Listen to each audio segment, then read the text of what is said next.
Hola chicos, bienvenidos a la clase de hoy. En la clase de hoy vamos a ver los diferentes conjuntos numéricos. ¿Estáis preparados? Pues vamos a ello. Para explicar un poco los conjuntos numéricos vamos a inventarnos una pequeña historia o partes de la historia. Porque sabréis que a lo largo de la historia el ser humano se ha ido encontrando con determinadas necesidades y por ello ha ido desarrollando las matemáticas para poder solventar estas necesidades. Y la primera necesidad del ser humano, ¿cuál sería? Imaginaros ahí en la época de las cavernas, las tribus y demás. ¿Qué querrían contar en ese momento? Pues si lo pensáis bien, pues querrían contar, pues a lo mejor los componentes de la tribu, si tenían vacas o si habían recogido manzanas o cuántos árboles había alrededor. Con lo cual, al final, ¿qué estaban contando? Pues estaban contando elementos de la naturaleza. Y en general, aunque sí que es verdad que nos podemos encontrar media manzana, los elementos de la naturaleza son elementos unitarios, es decir, son unidades completas. Por eso, los primeros números que se inventaron fueron los números naturales. Y los números naturales, ¿qué números comprenden? Pues van a comprender los números enteros positivos, es decir, los números como el 1, el 84, el 3500, etc. Y estos van a ser los números naturales, que es el primer conjunto numérico que vamos a tener. Pero claro, el ser humano siguió evolucionando y de repente pues salieron las sociedades, salió el comercio, los negocios y entonces empezaron a necesitar poder contar también las deudas que tenía la gente. Es decir, si yo te daba a ti 2 gallinas, tú en la próxima producción que tuvieras de gallinas tenías que descontar esas 2 gallinas porque me las tenías que devolver. Y entonces para ello inventaron los números negativos. Los números negativos conformaron con los números que ya existían y con el 0 el siguiente conjunto de números, que es el de los números enteros. Entonces, cogieron todos los números naturales, le añadieron los números negativos y apareció el conjunto de los números enteros.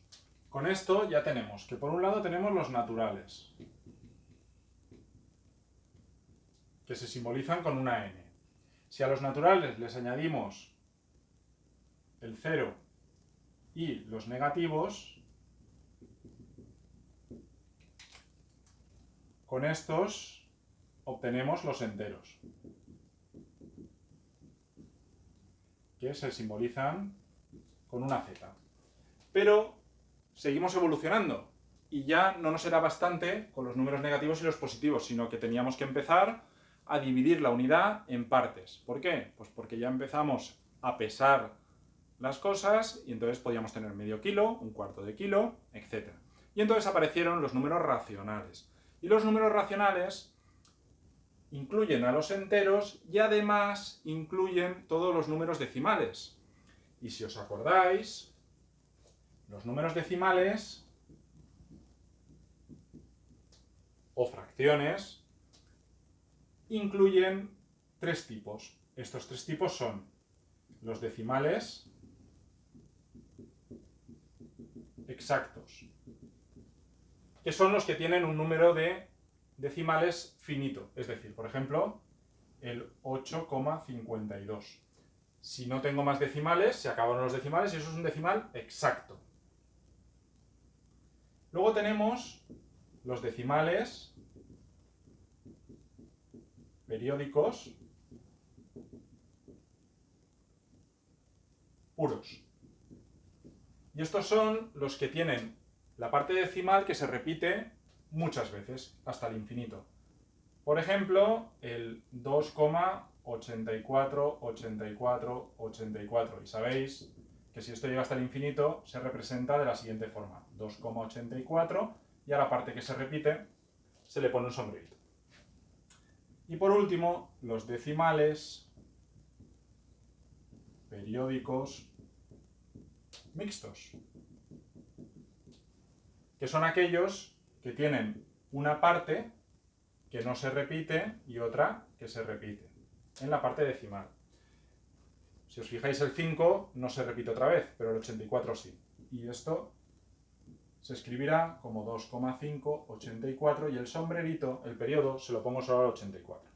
Pues bien, si junto todos estos números, lo que voy a obtener es el siguiente conjunto de números, que serán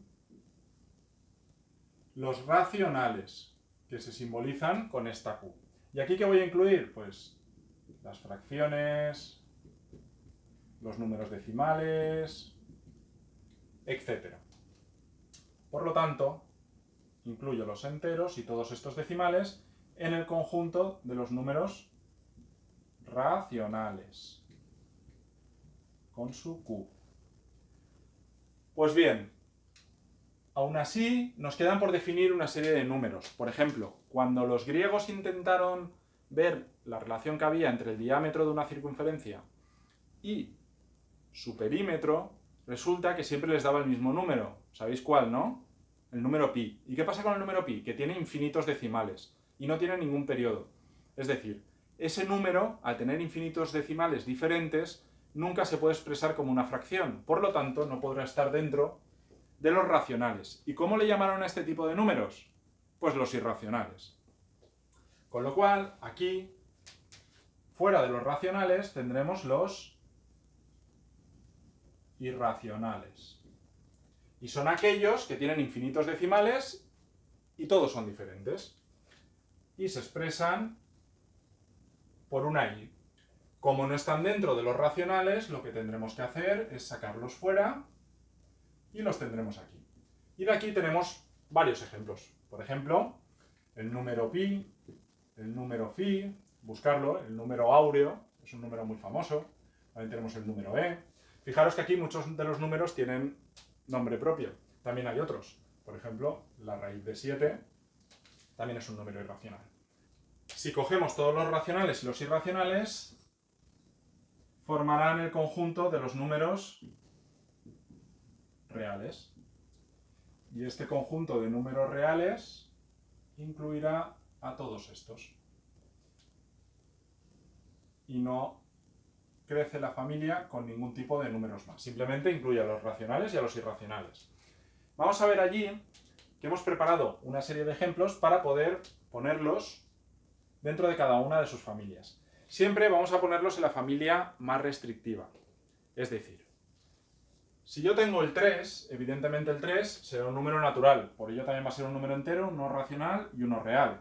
Pero realmente lo que vamos a hacer es coger el más restrictivo. ¿Cuál? El conjunto de números que menos números tenga. En este caso los naturales. Por lo tanto, el 3 será un número natural.